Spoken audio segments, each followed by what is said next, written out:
Սամվել Կարապետյանը շատ կարևոր խոստովանություն է արել, նա ըստ էության վերջնականորեն հաստատել է մեր այն պնդումը, որ այս երեք ուժերը,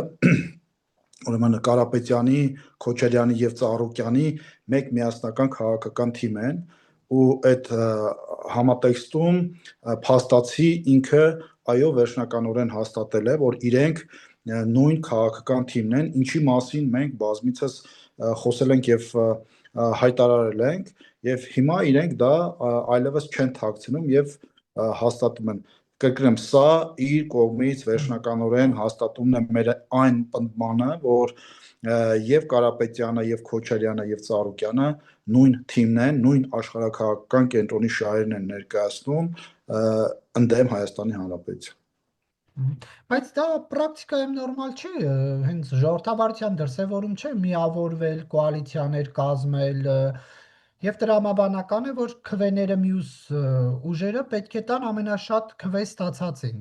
աջակցեն թեկնածուին, ինչն է արտահոց։ Այստեղ տրամաբանությունը հետեւյալում է, ոչ թե շատ կամ քիչ ձայներ հավաքած թեկնածուն տալու մեջ է, այլ տրամաբանությունը հետեւյալի մեջ է, որ այո, տրամաբանական է, որ այս երեք ուժերը նույն քաղաքական շրջանակներն են ներկայացնում եւ այս երեք ուժերը եթե ընտրություններում հաջողություն գրանցեն, ապա միավորվելու են։ Տրամաբանությունը է դա, ոչ թե ժողովրդավարությունը։